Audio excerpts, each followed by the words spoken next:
तो अब बात करते हैं ऊष्मा बजट की संकल्पना में विसंगति किस प्रकार से आती है।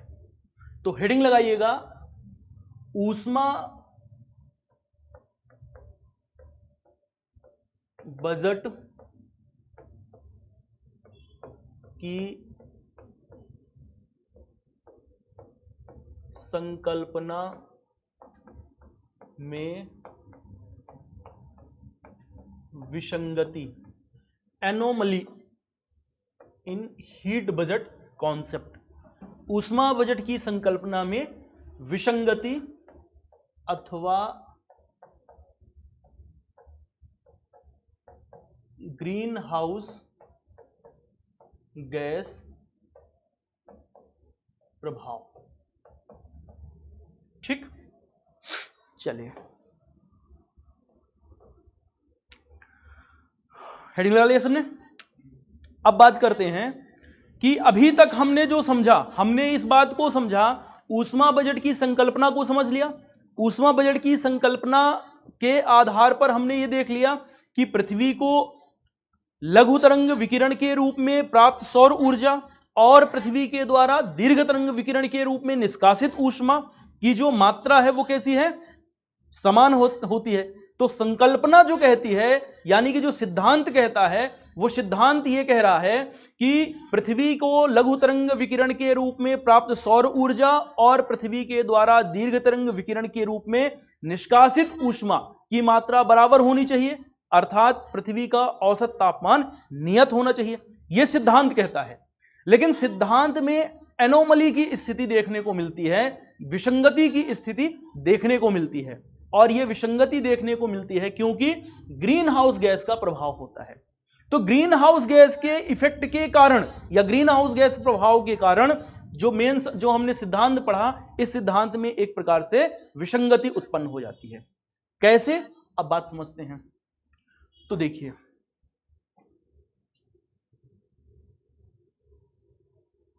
मान लिया हमने कि ये है पृथ्वी की सतह, ठीक है। तो हमने मान लिया कि ये है पृथ्वी की सतह। पृथ्वी के चारों ओर वायुमंडल फैला हुआ है। तो पृथ्वी के चारों ओर फैला हुआ गैसीय आवरण वायुमंडल है, और वायुमंडल में ही क्या है,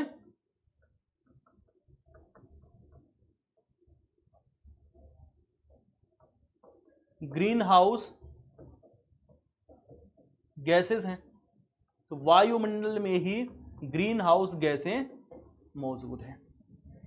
ठीक, कौन कौन सी गैसों को ग्रीन हाउस गैस कहा जाता है, इनकी एक लिस्ट टॉपिक को समझने के बाद बताऊंगा कि कौन कौन सी गैसें हैं या इंपॉर्टेंट ग्रीन हाउस गैसेस कौन कौन सी हैं। इन सबके नाम जरूर ध्यान रखिएगा प्रीलिम्स के पॉइंट ऑफ व्यू से। ठीक, पहले कॉन्सेप्ट को समझ लेते हैं।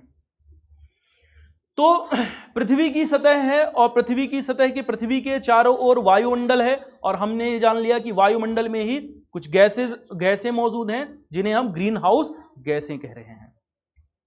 अब बताइए, पृथ्वी को सौर ऊर्जा की प्राप्ति हो रही है, और जो सौर ऊर्जा की प्राप्ति हो रही है वो किस रूप में हो रही है, शॉर्ट वेव रेडिएशन। बहुत बढ़िया।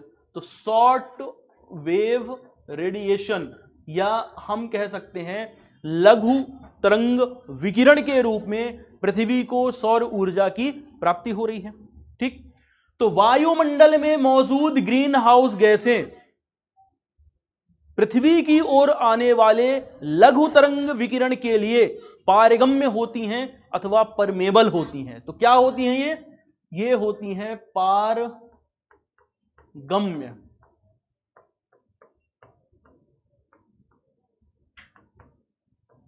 परमेबल होती हैं, अर्थात इनसे होकर के लघु तरंग विकिरण गुजर सकती हैं।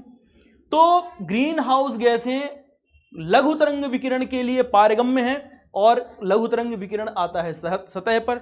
सतह पर के द्वारा इस लघु तरंग विकिरण का अवशोषण किया जाता है, और अवशोषण करने के पश्चात सतह के तापमान में वृद्धि हो जाती है।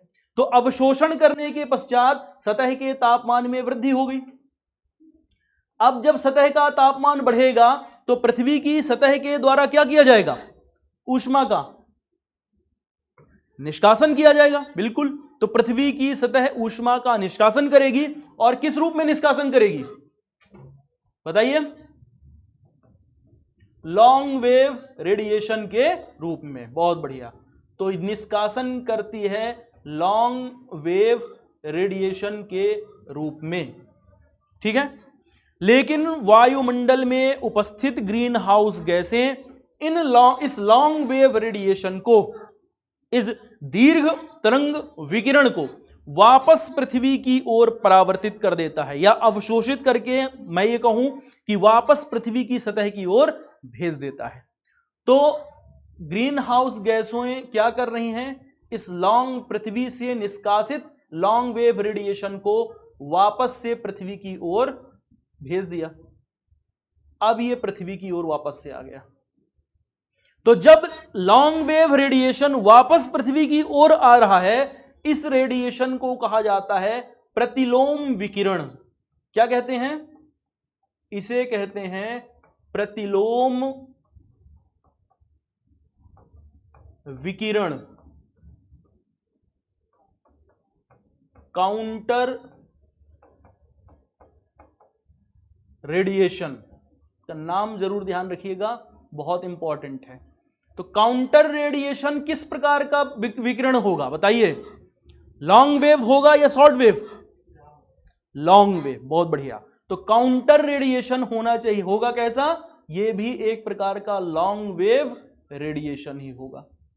तो आपसे अगर कोई पूछे कि काउंटर रेडिएशन अथवा प्रतिलोम विकिरण क्या है, तो क्या कहेंगे आप?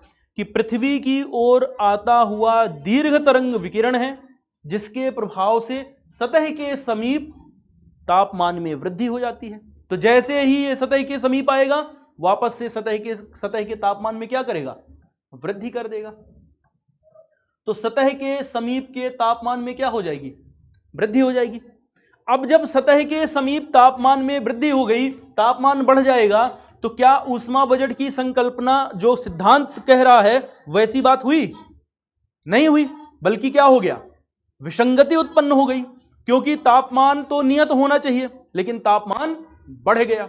और जब तापमान बढ़ गया, इसका मतलब क्या है? कि संकल्पना में विसंगति उत्पन्न हो गई, है ना। तो हम कंक्लूजन के रूप में क्या लिख सकते हैं? हम कह सकते हैं कि जैसे जैसे वायुमंडल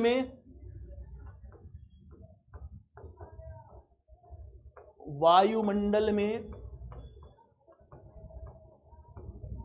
ग्रीन हाउस गैस की मात्रा बढ़ेगी, जब वायुमंडल में ग्रीन हाउस गैसों की मात्रा क्या हो जाएगी? बढ़ेगी। तो ग्रीन हाउस गैसों की मात्रा बढ़ने से प्रतिलोम विकिरण का दर बढ़ जाएगा। यही होगा ना। तो आप कह सकते हैं कि प्रतिलोम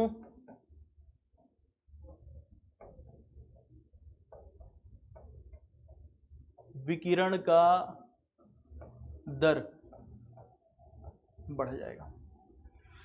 और जब प्रतिलोम विकिरण का दर बढ़ेगा, तो प्रतिलोम विकिरण का दर बढ़ने से क्या हो जाएगा? पृथ्वी का औसत तापमान भी बढ़ जाएगा। पृथ्वी का औसत तापमान बढ़ जाएगा। और अधिक तापमान होने से क्या होगा? भूमंडलीय, एक ओर भूमंडलीय ऊष्मन की स्थिति बनेगी, और दूसरी ओर क्या है? ऊष्मा बजट की संकल्पना।